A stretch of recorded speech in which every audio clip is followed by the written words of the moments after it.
Bandhan Nifty Total Market Index Fund. Will investing in this NFO help add value to your investment portfolio or not? Let us find out through an in-depth analysis of this NFO in this video. Hi, welcome to holisticinvestment.in. We help individual investors like you to take the right financial and investment decisions to reach your financial goals in a faster and smarter way. So as an NFO, it opens on 24 June 2024 and is open until 5th July 2024.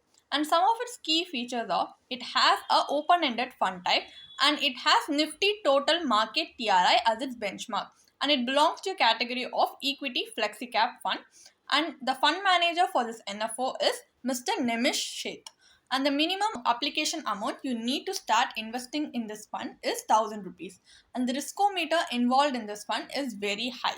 So as we have understood the key features, now it's time to understand the investment objective of this fund.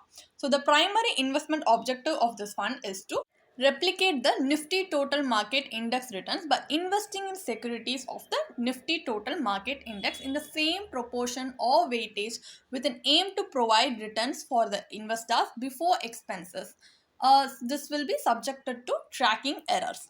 So now let's understand about the Nifty Total Market Index. So this index tracks the performance of 750 stocks, which covers large, mid and small and micro cap segments. All these stocks are part of the Nifty 500 and Nifty Micro Cap 250 index, which forms the part of the Nifty Total Market Index. And the weightage of these stocks in this index is based on the free float market capitalization method. And the index can be used for a variety of purposes such as benchmarking, creation of index funds, ETFs and other structured products. So now we have understood some sort of information about the Nifty Total Market Index. Now as we have understood some key features and also about the Nifty Total Market Index Fund, we are going to now understand what are the top 10 holdings which comes under the Nifty Total Market Index. So some of the top 10 holdings are HDFC Bank Limited, Reliance Industries Limited, ICICI Bank Limited, Infosys Limited, Larsen and Toubro Limited, ITC Limited, Tata Consultancy Services Limited, Bharti Airtel Limited, Axis Bank Limited and State Bank of India. And the weightage, the highest weightage is given to HDFC Bank Limited for 6.55%, and the lowest weightage is given to State Bank of India with a weightage of 1.81%. Now let's move on to the sector representation that's available under the Nifty Total Market Index Fund. So the sector representation includes financial services, oil, gas and consumable fuels, information technology, automobile and auto components, fast-moving consumer goods, capital goods, healthcare, power, metals and mining, construction, consumer durables, consumer services, telecommunication, chemicals, construction materials, services, real estate, textiles, media, entertainment and publication, diversified forest materials and utilities. So the highest weightage is given to financial services, which is for 28.21%, and the lowest weightage is given to utility sector with a weightage of 0.05%. And let's analyze the returns that Nifty Total Market Index Fund as on 31st May 2024. So as you can see from the screen that the yearly return it has given is 9.09%, and in 1 year it has given 36.14%, and in 5 years it has given 18.18%, and since its inception it has given 15.29%. And from the graph we can understand that compared to small term, in the long term it has a potential for growth, and it has given stable returns in the long term compared to short term period. So as we have taken a look at the index and other features and factors of this fund, now we are going to move to the analysis part of the video, where we are going to analyze the pros and cons of investing in the Bandhan Nifty Total Market Index Fund to analyze whether this will be a good fit for our investment portfolio in the long run. Let us dive into the pros first. So let's take a look at the pros of investing in Bandhan Nifty Total Market Index Fund. So this fund invests in a diversified portfolio that are likely to deliver long-term growth with minimal volatility, and also it invests in various sectors and across capitalizations. And if you compare it with an actively managed fund, the returns you get from a passive fund like this is relatively stable with less volatility. And if you are an ultra conservative investor who does not want to add more risk to your portfolio but still want to invest and add investments to your core in equity portfolio, then a passive investment like this might be suitable for your portfolio.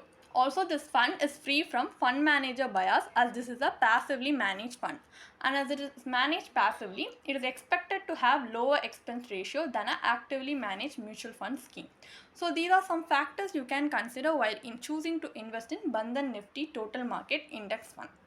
Now we are going to take a look at the cons of investing in this, because as it's important to take a look at the pros, it's also equally important to understand the cons because it will reveal the potential risk you might be taking by investing in a Bandhan Nifty Total Market Index Fund NFO. So as this fund invest in equities, it's not suitable for a short-term investment. So if you are an investor who's looking for short-term investments, then this fund might not be a suitable fit for you, because in short term investing in this fund will be highly risky for you, because generally for equity oriented fund, if you choose to invest for a long term period, it can potentially maximize your returns by, because the market cycle would have gotten completed and a little bit stable for you to potentially maximize your returns. But in the short term period, the market will be highly unpredictable, so it can go from a period of no returns, low returns, to even a period of where you will get negative returns. So as it's a highly risky time for you to invest for a short term period, it's better if you avoid investing in this fund for a short term period. Also, as an index fund, it's not 100% guaranteed that this will perfectly track its index. It may underperform its index also due to certain factors, and this fund will not be able to deliver market beating returns. As this is an index fund, the best it can do is it can try to replicate the returns from the index, but it's not possible for it to deliver market beating returns. And also it cannot change the allocation dynamically based on the market outlook, because as this is a passive fund which is trying to replicate the returns of the index, it will not change the allocation dynamically based on the market outlook, based on which is performing better in the market and play to the market advantage. That's only possible in a actively managed fund. In a passively managed fund, it's not possible. Also, as an index fund, they don't do any analysis of the underlying stocks and check the soundness of the company in which they are going to invest, because they are only going to look at how the index in general is going to perform. They are only going to take overview of the index instead of the individual stocks that comes under the index, which a active fund will do in comparison.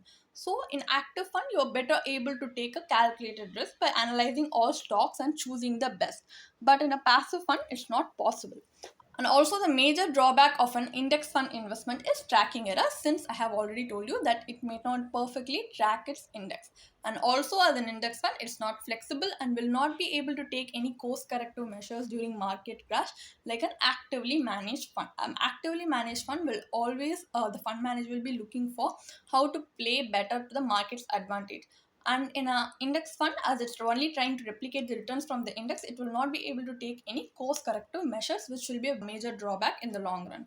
So these are also some of the potential risks you might be taking, the con you might be that's in this fund. So you might be consider these factors before choosing to invest in a fund like this. And what is the final takeaway from the analysis? Should we invest in Bandhan Nifty Total Market Index Fund or not? From the final takeaway is that this fund might be suitable for an ultra conservative investor who is not willing to invest in an actively managed fund. But even then, there are similar index funds in the market that have a lower expense ratio and a lower tracking error compared to this fund. So you might be choose to invest in those kinds of funds. And also if you want to take risk, a little bit of risk at least, then you can choose to invest in actively managed fund which has the potential to deliver higher returns compared to an index fund like this. And especially if you're an investor who's looking for a dynamic fund management and looking for investments that can beat the market, then you should avoid this fund, because as an index fund it does not have a dynamic fund management, and it at its best it can only replicate the try to match the returns the index is giving, but not beat the index. So it's not possible. And if you really want to know which, if you want to invest in this NFO or not, will it suit your investment portfolio or not, it's up to the investor. So it's based on your investment objective, your risk profile, and what kind of allocation you want to give to your fund, and what is the overlap ratio between your investment portfolio and the investment portfolio of the fund you want to invest in. So based on those factors, it's decidable. So if you want a little help in deciding that, then you can definitely approach your professional financial planner, because they will be able to consider all these factors and personalize the financial plan and investment strategy and suggest investment options that will best suit your investment portfolio to reach your financial goals in a more faster and smarter way. So it's better if you involve a financial planner in the long run in your investment journey to make it more hassle free and smooth for you. So you can also consider that option. And if you want to gain more professional guidance through a professional financial planner, you can choose to book a one-on-one complimentary consultation with one of our professional financial planner through the link in the description.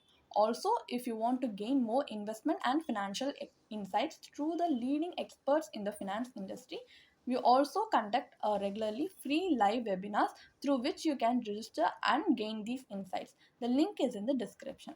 Also, if you like this video, definitely hit like and subscribe to YouTube channel so we can come up with more such financially beneficial content for you. Thank you for watching.